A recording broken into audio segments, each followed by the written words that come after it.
the worst week in Mikel Arteta's managerial career, Ollie. Drop points against Brighton, or the worst 8 days. Drop points against Brighton.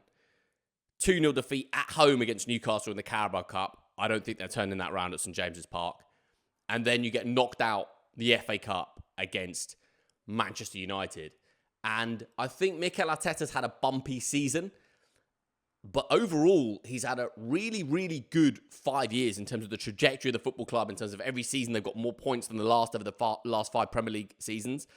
But that is a bad week for Mikel Arteta, because Mikel Arteta is a coach who, more than almost anyone else in the Premier League, I think, needs a trophy this season. And to get knocked out of one cup competition, to be on the brink of another, just puts enormous pressure on the second half of the season. It puts enormous pressure on Mikel Arteta to win the Premier League, which if Arsenal are going to do, they're going to have to win almost every Premier League game, or they're going to have to do something historic that the club's never done in their history and win the Champions League. So, yeah, a bad one that for Mikel Arteta, I think. A really bad one, actually. Newcastle, Manchester United, they shouldn't... This week should not have happened. I wouldn't say this week shouldn't have happened. I think the manner of the defeat to Newcastle was surprising, because Newcastle were the better side for the majority of that game, for an hour out of the 90 at least.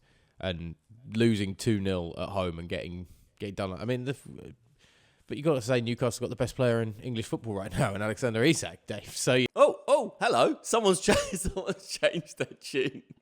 Fans of Not Another Sports Pod, feel free to go on our YouTube channel and look back on a clip a couple of months ago where Mr. Ollie Wilson is sighing in disbelief that I could value Isak at 100 million British pounds. I sigh in disbelief still to this day. But in terms of informed centre forwards, you got to argue it. But no, in all seriousness, like, Newcastle were very good against Arsenal.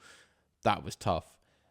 I think losing to United, and having just said that I don't think there's a lot of teams that care about the FA Cup at this point, that Arsenal-Man U game felt like a mid-90s Arsenal against United sort of game. There was intensity. There was an atmosphere, which is obviously fairly rare at the Emirates. There was...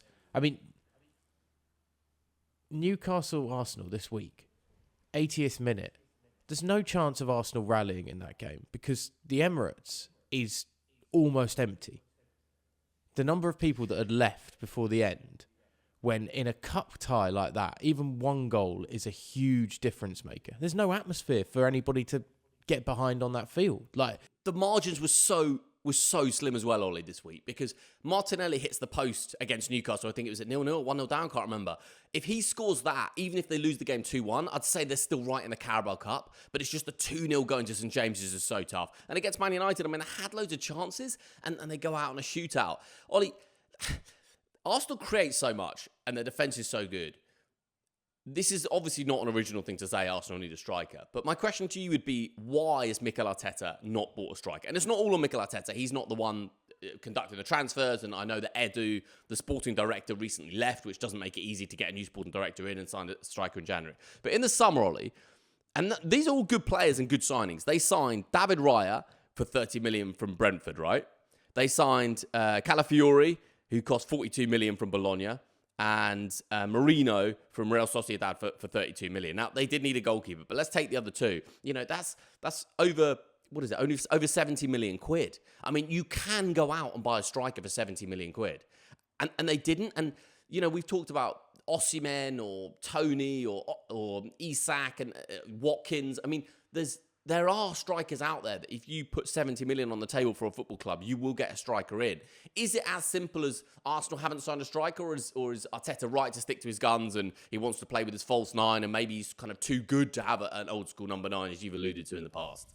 I mean, it's just a case of Arsenal filling in the gaps that they should have filled in 5 years ago, bringing in holding midfielders, defenders, etc. And now the glaring... But the trouble is that unless you're top of the league and everything's going great, people are always going to say, oh, you need this, or oh, you need that. And you'll find the holes that somebody needs. Whereas I wouldn't say I admire it, but I'm not against Arteta going, no, I think we have enough quality going forward in this side to be able to find the goals that we can to win, particularly when we're considered the best defence on paper in the Premier League. We shouldn't be conceding that many, and we should need 1 or 2 goals a game to find 3 points quite comfortably in the end. And there is enough firepower to do that. I mean, if it's finding a player that gets in form, that's the big difference. You know, if Arsenal have any one of their front line suddenly starts firing in a goal every other game, things look dramatically different. But that form hasn't come either this season. Is he just unlucky, Ollie? Is he an unlucky coach in the sense that Saka, your best player, gets injured? You know, that if that happens to any club, if that happens to Mo Salah, if that happens, that's a problem. He's also unlucky in the sense that when Arsenal have peaked, their peak's been here, but Manchester City's peak's just been slightly above them for the last, couple of years. And that's kind of unfortunate in terms of the timing and trajectory of your football club. Is he just and Arsenal fans don't want to hear this, they want trophies, but is Arteta an unlucky manager? No one is unlucky. The idea of having luck in the game means that there is no luck about whether you are lucky or unlucky, so to speak. You know, you don't really get a choice in it. It's not something that is on him as a characteristic. So I don't want to necessarily say he is an unlucky manager, but it is a tough period to be. We've discussed the consistency of Manchester City finding 90 plus points or whatever a season. You know, that's what you need to do, and that is a new extreme level to be trying to chase as a football club like Arsenal when you have huge financial backing still, but it's not the same money as a PSG or a Manchester City or anything like that.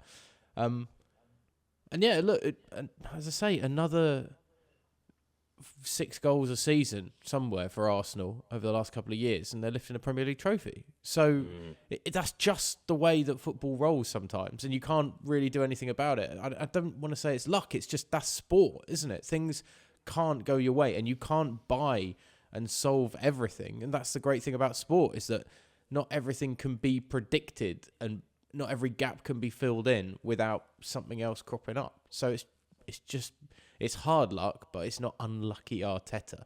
It's just great sport at the end of the day. It's unpredictable.